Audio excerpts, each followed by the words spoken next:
오늘 우리에게 주시는 하나님의 말씀은 시편 125편 1절로 5절 말씀입니다. 주님을 의지하는 사람은 시온산과 같아서 흔들리는 일이 없이 영원히 서 있다. 산들이 예루살렘을 감싸고 있듯이 주님께서도 당신의 백성을 지금부터 영원토록 감싸 주신다. 의인이 불의한 일에 손대지 못하게 하려면 의인이 분깃으로 받은 그 땅에서 악인이 그 권세를 부리지 못하게 하여야 한다. 주님, 선한 사람과 그 마음이 정직한 사람에게 은혜를 베풀어 주십시오. 주님, 비틀거리면서 굽은 길을 가는 자를 벌하실 때 악한 일을 하는 자도 함께 벌받게 해주십시오. 이스라엘의 평화가 깃들기를. 시편 125편은 주님을 의지하는 사람이라는 제목으로부터 시작이 됩니다. 하나님을 믿는 사람은 당연히 하나님을 의지하는 사람이죠. 그 말은 이제는 여러 가지 시험이나 유혹이 와도 더 이상 흔들리지 않는다, 더 이상 비틀거리지 않게 되었다, 그런 뜻입니다. 그래서 1절 말씀에 보면 주님을 의지하는 자는 시온산과 같아서 그는 흔들리지 아니하고 영원히 굳게 선다고 말씀하고 있습니다. 그럴 수밖에 없죠. 하나님께서 하나님의 자녀들을 늘 영원히 감싸 주시고 계시니까. 그렇죠. 2절에 이렇게 말합니다. 산들이 예루살렘을 감싸고 있듯이 주님께서도 당신의 백성을 지금부터 영원토록 감싸 주신다. 여러분, 지팡이만 의지해서 서도 자세가 바로 나온다면, 천지를 지으신 하나님을 의지하면 흔들릴 리가 없죠. 그런데 여기에 우리의 고민이 있습니다. 우리는 하나님을 정말 믿고 하나님을 의지하고, 그리고 하나님이 나를 영원히 감싸 주신다는 것도 믿는데, 우리가 실제로 살아가는 삶 속에서, 세상에서 우리 믿음이 흔들리고 우리의 삶이 비틀거리는 것도 또한 현실이기 때문에 여기에 우리의 고민이 있는 겁니다. 우리 지방 목사님들하고 터키, 그리스 성지순례를 갔었을 때입니다. 저희들이 터키에서 그리스로 넘어가기 위해서 지중해 건너가려고 배를 탔는데, 함께 갔던 목사님께서 성지순례 떠나는 그 주일에 설교 본문이 사도 바울이 유라굴로 광풍을 지중해에서 만났던 바로 그 이야기였다는 겁니다. 그러면서 설교를 하시기를, 하나님의 사람들은 어떤 광풍을 만나도 기도와 말씀으로 얼마든지 이길 수 있고 그러므로 두려워하지 말라, 그렇게 말씀을 전하셨대요. 그런데 우리가 그날 저녁에 지중해 광풍을 만난 거 있잖아요. 여기저기서 비명소리가 들리고 한숨 자지도 못하고 얼마나 두려워하며 기도했는지. 아침에 이제 그리스에 도착을 해서 그 목사님이 회개한 거 있잖아요. 내가 너무 모르고 설교했었다. 실제로 배에서 광풍을 만나보니 얼마나 두려운지 교회에 돌아가면 교인들 앞에 회개할 거라고 그렇게 이야기를 하시더라고요. 여러분이 정말 하나님을 믿고 하나님을 의지하는 자인지, 그래서 시온산처럼 흔들리지 아니하고 영원히 서 있는 자인지는 광풍을 만나봐야 압니다. 제가 다리가 부러지는 중상을 입고 하나님을 찾기보다는 아버지를 찾았고, 제가 군목 임관을 하고 부대에 들어갔더니 부대가 큰 훈련을 하고 있는데 위문을 가야 되는데 군인교회는 그만한 재정이 없어서 하나님께 도움을 구하기보다는 어떤 교회에서 도와줄까 그 생각만 했고, 실제로 군인교회 건축을 할 때 어느 사람이 혹시 큰 헌금을 해서 도와주려나 그 생각만 했지, 하나님을 바라보고 의지하지 않았던 것이 저에게 있어서는 정말 연단의 이유였기도 했습니다. 내가 진짜 하나님을 믿는 목사인가 하는 것을 철저하게 하나님이 저를 다루시고 또 점검하셨습니다. 우리 모두의 문제입니다. 우리가 하나님을 믿고 사는데 이제는 흔들리지 않는 자가 되었나? 여러분, 이 일을 작게 생각하면 안 됩니다.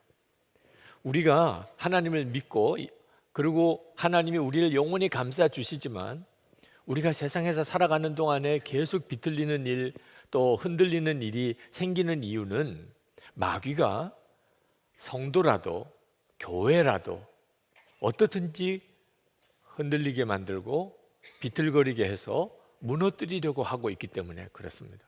마귀는 아주 교묘하게 틈만 보이면 우리의 마음에 그리고 교회에 들어와서 자기 세력을 확보하고 권세를 가지려고 합니다. 그래서 우리가 무슨 일이 있어도 마귀가 우리의 마음과 교회 공동체 안에 세력을 갖도록 권세를 갖도록 허락하면 안 되는 것입니다. 3절 말씀에 이렇게 시편 기자가 썼습니다. 의인이 불의한 일에 손대지 못하게 하려면 의인이 분깃으로 받은 그 땅에서 악인이 그 권세를 부리지 못하게 하여야 한다. 만약에 악한 자가 권세를 가지게 되면 성도의 공동체 안에, 성도의 마음 안에, 그러면 어떤 일이 벌어질까요? 하나님을 정말 믿어야 되냐 하는 믿음이 여지없이 흔들리게 됩니다. 끝까지 하나님의 말씀을 붙잡고 인내할 힘을 다 잃어버리게 됩니다. 결국은 악한 자를 다 따라가게 되어버리고 말 것입니다. 그러므로 우리가 무슨 일이 있어도 악한 자가 우리 교회 공동체 안에서 권세를 갖게 해서는 안 됩니다. 지금 한국 교회가 겪고 있는 위기가 바로 그 문제 때문에 온 겁니다. 정신을 똑바로 차려야 합니다. 그런데 교회가 문제가 될 것뿐만 아니고 우리들의 마음이 먼저 중요합니다. 악한 자가 내 속에서는 권세를 가지고 있지는 않은가? 여러분, 악한 자가 우리 속에서 어떻게 권세를 가질 수 있을까요? 악한 자가 우리에게 강제로 밀고 들어와서 우리를 지배하는 걸까요? 예수를 믿고 나면 결코 그런 일이 일어날 수가 없습니다. 우리는 이미 하나님의 생명싸개 아래 보호받는 자고 하나님께서 우리를 지키시는 자입니다. 그런데 어떻게 악한 자가 성도의 마음과 교회 공동체 안에 권세를 가질 수 있을까요? 우리가 허락했기 때문입니다. 우리는 더 이상 죄의 종로로 타는 자가 아닙니다. 우리의 옛사람은 이미 십자가에 예수님과 함께 죽었습니다. 우리는 이제 예수님의 생명으로 사는 자가 되었습니다. 그러나 우리의 육신의 죄성은 여전히 있습니다. 우리도 똑같이 욕심이 있고, 그리고 음란하고, 그리고 거짓되고, 그리고 이기적이고, 그리고 교만하고, 우리 속에 있는 이 죄성이 여전히 있습니다. 그 죄성의 종이 아닐 뿐이지 죄성이 없는 사람은 없습니다. 마귀가 그것을 건드리는 겁니다. 그때 우리가 마귀의 역사를 분별하지 못하고 마귀를 따라가게 되면, 그러면 마귀가 우리 안에 권세를 가지게 되는 거죠. 여러분, 가룟 유다가 예수님의 제자로 3년 동안 주님과 함께 살며 주의 말씀을 들으며 주님의 놀라운 이적들을 다 보았는데 결국은 그 은 30에 예수님을 팔아버리게 됩니다. 세상에 어떻게 이런 일이 일어날 수 있죠? 가룟 유다가 원래 그 피가 반역자의 피기 때문에 그렇습니까? 그렇지 않습니다. 가룟 유다는 예수님이 가리고 뽑은 12제자 중에 한 사람이에요. 가룟 유다는 똑똑한 사람이었고, 그리고 그 공동체의 재정을 맡았을 정도로 신임을 받았던 사람이에요. 그는 그런 제자였던 것입니다. 그런데 그가 그만 마귀가 넣어주는 생각을 분별하지 못하고, 그리고는 마귀의 종이 되어버린 거죠. 예수님께서 마지막 식사를 하실 때 아주 무거운 마음으로 제자들에게 너희들 중에 나를 팔 자가 있다, 청천벽력 같은 말씀을 하셨습니다. 그때 제자들이 너도 나도 주여 저니까, 주여 저니까 그렇게 물었는데, 가룟 유다도 주여 저니까 그렇게 물었던 사람입니다. 예수님께서 제자들에게 말씀하기를 내가 떡을 떼어서 포도주에 찍어 주는 그 자가 나를 팔 자다, 그렇게 말씀하시고는 떡을 떼어서 포도주에 적셔서 가룟 유다에게 주었습니다. 그때 가룟 유다가 그 떡을 받고, 그리고 마귀가 가룟 유다 속에 들어갔다고 그랬습니다. 자, 참 이상한 일이죠. 예수님께서 왜 가룟 유다에게 그렇게 공개적으로 떡을 떼어서 바로 내가 나를 팔 자야 이렇게 하셨을까요? 그것은 가룟 유다에게 마지막 기회를 주고 싶었던 것입니다. 예수님은 마귀가 가룟 유다의 마음에 예수를 팔려는 생각을 넣어주는 것을 아셨습니다. 가룟 유다가 그것을 떨쳐버리지 않고 그 생각을 품는 거예요. 예수를 팔까 말까 갈등하고 있는 것을 예수님이 아셨어요. 몇 번 경고하셨습니다. 가룟 유다가 빨리 마귀의 유혹에서 떨쳐버리고 주님을 붙잡기를. 이제 마지막 순간이 온 겁니다. 그래서 예수님께서 가룟 유다에게 마지막 사인을 준 거예요. 내가 다 알고 있다. 빨리 돌이켜. 그래서 떡을 가룟 유다에게 떼어 준 겁니다. 그런데 가룟 유다가 그걸 덥석 받아버린 거예요. 어떻게 받을 수가 있죠? 그 순간에 가룟 유다가 주님이 다 알고 계시구나. 그러고는 주님 앞에 꼬꾸라져서 무릎을 꿇고 주여, 제가 품지 말아야 될 생각을 했었습니다. 제가 정말 가지지 말아야 될 그런 생각을 하고 있었습니다. 용서해 주십시오. 그렇게 해야 마땅한 일이잖아요. 그런데 그 떡을 받고 그리고 끝난 거예요. 마귀가 완전히 가룟 유다를 사로잡아 버리니 그 다음에는 본인이 제정신이 돌아올 때까지는 사실 더 이상 가룟 유다 자신이 아니었던 거죠. 본래부터 가룟 유다는 배신자가 아니었습니다. 그런데 마귀의 역사를 분별하지 못하고 붙잡으시는 주님의 손은 뿌리치고 마귀를 붙잡으니 결국 예수님을 은 30에 판 제자가 되어버린 겁니다. 지금도 가룟 유다처럼 정말 붙잡아야 될 주님의 손은 붙잡지 않고 세상을 기웃거리고 그리고 악한 자가 심어주는 생각을 품고 그렇게 비틀거리고 흔들리며 사는 성도들이 너무나 많습니다. 여러분, 어린아이가 아버지 손을 붙잡고 놀이공원에 갔다가 그 아버지 손을 버리고 엉뚱한 아저씨 손을 붙잡고 가게 되는 그 아이의 처지가 어떨까? 여러분 다 상상이 되지요? 그 얼마나 끔찍한 일입니까? 그런데 지금 현재 수많은 성도들이 실제로는 그렇게 살고 있다는 거예요. 믿기는 하나님을 믿는다고 하지만 실제로는 세상을 믿고 돈을 믿고 쾌락을 의지하고 그렇게 사는 거예요. 여러분 안에 정말 하나님께서 어떻게 여러분을 이끄시고 인도하시기를 원하시는지를 오늘 말씀을 통해서 여러분이 분명하게 볼 수 있게 되기를 바랍니다. 정말 선한 사람, 정직한 마음을 가지고 살기를 힘써야 합니다. 4절 말씀에 보면 주님, 선한 사람과 그 마음이 정직한 사람에게 은혜를 베풀어 주십시오. 선한 사람과 정직한 마음을 가진 사람에게 하나님의 은혜가 임합니다. 그런데 우리 자신이 마음을 지키지 않으면 그러면 나도 모르는 사이에 완전히 마귀 종노릇하고 마귀 따라다니다가 비틀거리는 삶을 사는 거죠. 그러다가 결국은 멸망의 굽은 길로 들어가서 마귀와 함께 하나님의 무서운 벌을 받게 됩니다. 5절 말씀에 보면 주님, 비틀거리며 굽은 길을 가는 자를 벌하실 때에 악한 일을 하는 자도 함께 벌받게 해주십시오. 결국은 이런 처지가 되어버리고 마는 거죠.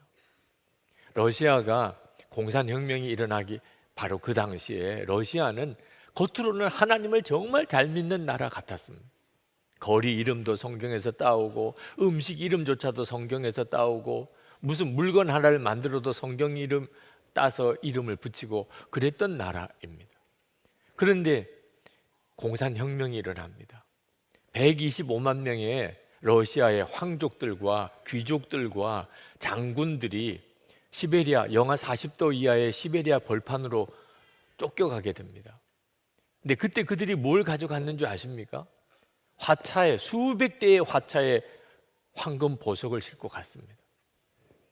그들은 시베리아 광야에서 다 죽었어요. 결국 그들이 진짜 믿은 게 뭡니까? 돈이라는 거예요. 돈이면 살 줄 알았고 다시 회복될 줄 알았던 거죠. 겉으로는 하나님을 믿는다고 하면서. 여러분, 이게 남의 일인 줄 아십니까? 우리가 하나님을 믿는다고 하면서도 실제로 우리는 돈 하고 사는 겁니다. 돈이 나를 살리는 줄로, 돈이 나에게 행복을 주는 줄로 여기고, 그것 때문에 서로 그렇게 부부 싸움하고 형제들끼리 싸우고 교인들끼리 그 문제 때문에 계속 죄짓고, 이제는 우리가 정말 정신 차려야 합니다. 내가 도대체 뭘 붙잡고 있는 건지를 분명히 해야 합니다. 여러분, 무슨 일이 있어도 여러분의 마음에 악한 자가 권세를 갖게 하면 안 됩니다. 우리는 악한 자의 종 아닙니다. 죄의 종 아닙니다. 예수를 믿었다면 우리는 이미 죄의 종에서 완전히 벗어난 사람. 그래서 나는 죽고 예수로 사는 겁니다. 더 이상 죄의 종로로 타던 옛사람 나는 죽었고, 죽었으니 우리가 어떻게 종입니까? 이제는 부활의 주님의 그 생명으로 사는 자가 된 거죠. 그러니 여러분, 유혹이 올 때 육신을 가지고 사니까 유혹이 옵니다. 욕심도 오고, 음란의 유혹도 오고, 거짓의 유혹도 오고, 쾌락의 유혹도 오고, 또는 핍박도 오고. 그래서 마음이 흔들리는 일이 일어날 때 여러분이 단호해야 합니다. 사탄아, 나는 너와 상관없어. 나는 너의 종 아니야. 예수님께서 내 왕이셔. 여러분이 분명하게 예수님의 이름으로 그 유혹을 대적하여 물리칠 수 있어야 합니다. 결국은 어디 순종하느냐에 따라서 그의 종이 되는 겁니다. 로마서 6장 16절에 너희 자신을 종으로 내주어 누구에게 순종하든지 그 순종함을 받는 자의 종이 되는 줄을 너희가 알지 못하느냐. 혹은 죄의 종으로 사망에 이르고 혹은 순종의 종으로 의에 이르느니라. 나는 그 사람 만나서 내가 이렇게 불행하게 되었어요. 내가 그 직업을 택했기 때문에 이렇게 불행하게 되었어요. 내가 결혼을 잘못해서 내가 불행하게 됐어요. 나라 때문에 내가 불행하게 되었어요. 예수를 믿는 성도는 그렇게 말하면 안 됩니다. 여러분이 결국은 누구를 붙잡았느냐에 따라 달라지는 거예요. 지금이라도 주님을 붙잡아요. 그러면 주님이 우리를 말씀 그대로 시온산처럼 흔들리지 아니하고 영원히 굳게 서는 자가 되게 만들어 주십니다. 여러분, 그러므로 우리에게 마음을 열고 지낼 공동체가 필요한 겁니다. 예수 동행 일기를 쓰시라고 그렇게 말씀을 드리는 이유, 내 마음을 계속 매일 점검하지 않으면 어느 순간에 나도 모르는 사이에 내가 마음을 마귀에게 활딱 뺏겨버리고 살 수 있는 거예요. 그리고 그 일기를 서로 나누라고 할 때 그게 너무 힘들어 보이지만 마음을 완전히 마귀에게 사로잡힌 거 비교하면 아무것도 아니에요. 매일 예수 동행 일기를 서로 나누는 것이 좀 불편하기도 하고 그것이 신경 쓰이는 일일 수는 있지만 마귀의 종로로 단다고 생각해 보세요. 여러분, 우리가 악한 세상에 살지만 도처에 악한 자들이 많고 마귀가 우리 마음속에 계속해서 미혹에 들어오지만 우리 주님은 우리를 능히 지키실 수 있습니다. 우리 안에 오셨어요. 우리 안에 오셔서 우리를 지키시는 분이 주님이십니다. 그래서 2절 말씀에 이렇게 말씀한 겁니다. 산들이 예루살렘을 감싸고 있듯이 주님께서도 당신의 백성을 지금부터 영원토록 감싸 주신다. 여러분이 이 말씀이 정말 성경의 말씀인 줄 믿으셔야 돼요. 우리 주님은, 내가 주님을 붙잡으면, 내가 계속 주님을 바라보면 주님이 나를 영원히 감싸 주십니다. 지금부터 영원까지 나를 지키십니다. 제가 참 존경하는 우리 교회 장로님 중에 한 분이 고 이상춘 장로님이십니다. 그분은 교정 공무원으로 평생을 사셨습니다. 은퇴하시고 난 다음에도 그는 여전히 재소자들을 돕는 일을 하셨고, 그리고 기독교 교도소, 소망 교도소를 설립하는 일을 위해 그가 마지막 생명 다할 때까지 헌신하셨습니다. 그분의 삶이 너무 귀하고 그냥 잊혀지기에는 너무 소중해서 책을 내드렸어요. 예수님의 마음을 품은 사람이라 그런 책을 내기도 했었습니다. 교회 서점에서 여러분들이 구하실 수도 있습니다. 간암 말기 진단을 받으셨어요. 의사들은 빨리 수술을 하자고 했는데 거절하셨습니다. 지금 소망교도소 설립이 막바지 단계에 들어가 있는데 내가 수술 받느라고 병원에 입원해 있으면 이 일을 누가 할 거냐. 살고 죽는 모든 것을 주님께 다 맡기고 나는 정말 기독교 교도소가 세워지기를 위하여 그는 정말 불꽃같이 헌신했습니다. 그리고 금방 돌아가실 거라는 의사 진단하고 상관없이 소망교도소가 설립될 때까지 그가 생명 연장을 받았습니다. 얼마나 얼굴이 밝으신지 간암 말기 환자라고 믿어지지 않을 정도였어요. 우스갯소리도 잘하시고 여유도 있고. 그는 사실 평생 죄 짓고 그리고 재판받고 그리고 수용시설에서 함께 있는 그들과 함께 지내신 분이에요. 우리 사회에서 가장 죄 문제로 인해서 어려움을 겪는 바로 그 현장에 계셨던 분입니다. 그것도 평생. 그런데 그분은 별명이 작은 예수였어요. 그분과 함께 같이 근무했던 분의 증언이 이 책 속에도 나옵니다. 사람이 없을 때에는 대통령도 욕한다는데 서로 속상하면 그 사람 보기 싫다, 야단치고 싶다 이런 얘기를 할 수도 있잖아요. 그런데 이상춘 장로께서는 한 번도 불평이나 불만을 말씀하는 걸 들어본 적이 없어요. 다른 사람을 탓하는 경우를 본 적이 없습니다. 장로님은 늘 그렇게 고백하셨어요. 하나님, 나를 빨리 데려가시든지 아니면 고쳐서 쓰시든지 주님 뜻대로 하세요. 그러시면서 그가 마지막 숨을 거두기 직전에 소망교도소 설립이 되고 그리고 그 현장에 가셔서 같이 예배드리고 그리고 그 뒤에 얼마 뒤에 돌아가셨습니다. 예수님은 우리를 어떤 처지에서도 정결하게 올곧게 지키실 수 있습니다. 세상보다 더 크신 주님이 우리 안에 와 계세요. 에임이라고 하는 인도 자매가 간증하는 영상을 보았는데 참 마음에 깊이 감동이 되더라고요. 그가 어릴 때 그 인도 부모 교육열이 우리 한국 사람보다도 더하면 더했지 적지 않은 그 인도의 교육열에 의해서 열심히 어릴 때 공부를 했습니다. 교회도 다니기도 했고요. 그의 꿈은 공부 열심히 해서 좋은 대학 가서 그 좋은 직장 얻고 좋은 남편 만나고 좋은 집에서 살고 좋은 차 타고 다니는 그게 그녀의 꿈이었어요. 뉴욕 대학교에 입학을 했는데 거기서 의사 지망생인 한 청년을 만났습니다. 그리고 교제했어요. 7년 동안 교제했어요. 7년 뒤에 그 형제가 우리 헤어지자고 이야기하더래요. 7년 동안 자기의 모든 것을 그 형제에게 다 주었는데 갑자기 버림을 받게 된 겁니다. 너무너무 비참해졌습니다. 자기가 너무 더러운 여자가 됐다는 느낌도 들었어요. 그리고 어떻게 해야 될지 모든 것을 다 준 사람에게서 버림받았으니 그는 살 희망도 없었습니다.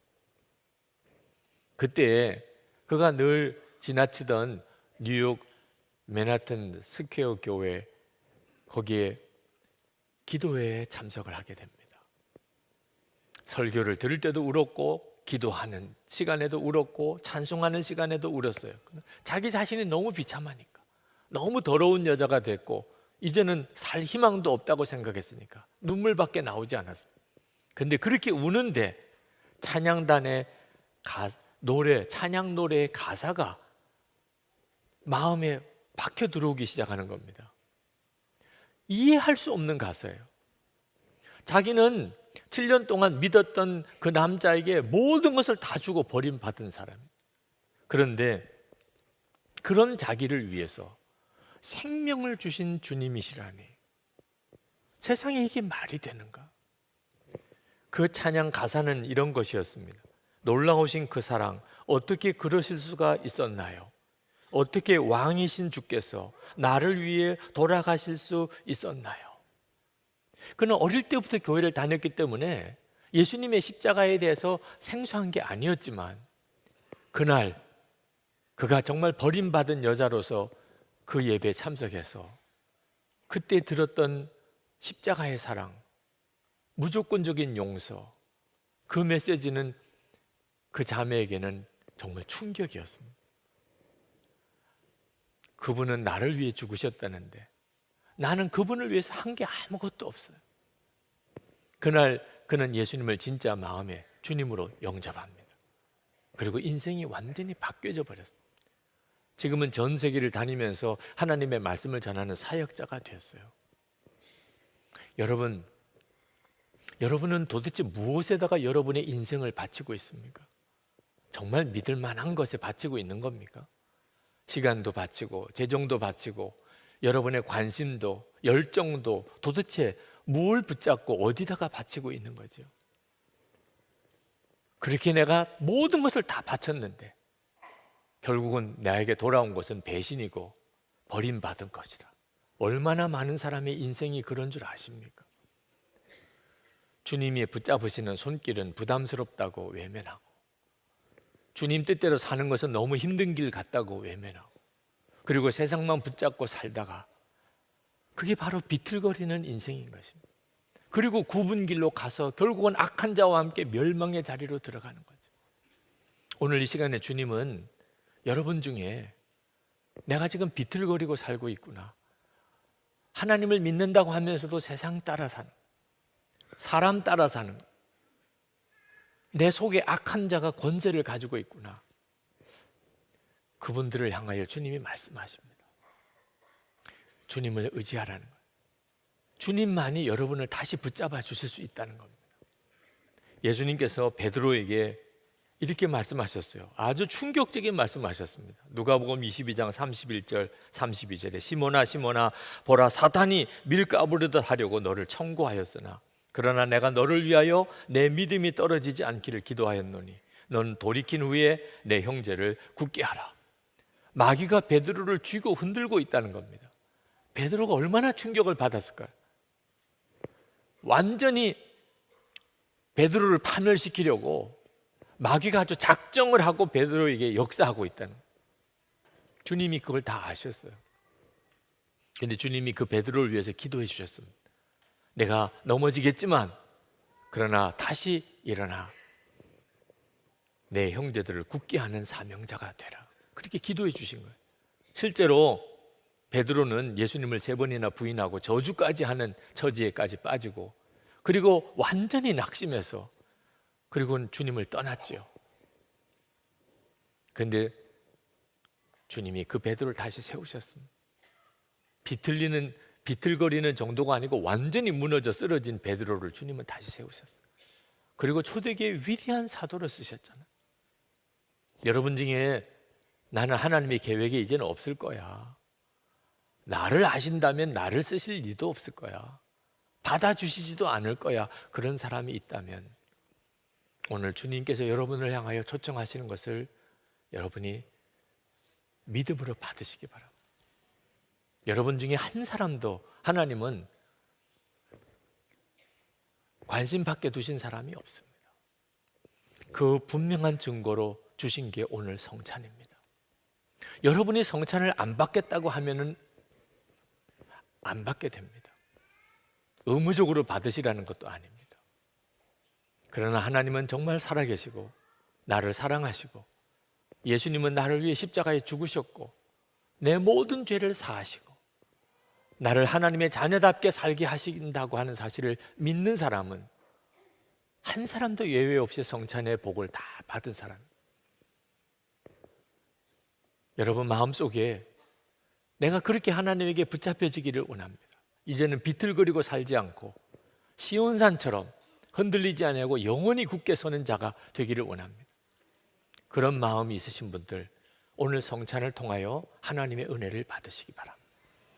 이제 성찬을 받겠는데 우리가 이렇게 기도했으면 좋겠습니다. 하나님, 제가 더 이상 비틀거리는 자로 살고 싶지 않습니다. 더 이상 죄의 종로로 살고 싶지 않습니다. 언제까지나 하나님 앞에 나와서 또 죄 짓고 왔어요, 또 죄 짓고 왔어요, 이렇게 말하는 자가 되고 싶지 않습니다. 이제는 선한 사람, 마음이 정직한 자로 주님 앞에 서기 원합니다. 주님, 죄에서 이기고 왔습니다. 승리를 주님 앞에 고백할 수 있는 자가 되기를 원합니다. 이 시간에 나를 사로잡아 주소서. 온전히 나와 하나가 되어 주소서. 우리 통성으로 기도하고 성찬을 받겠습니다.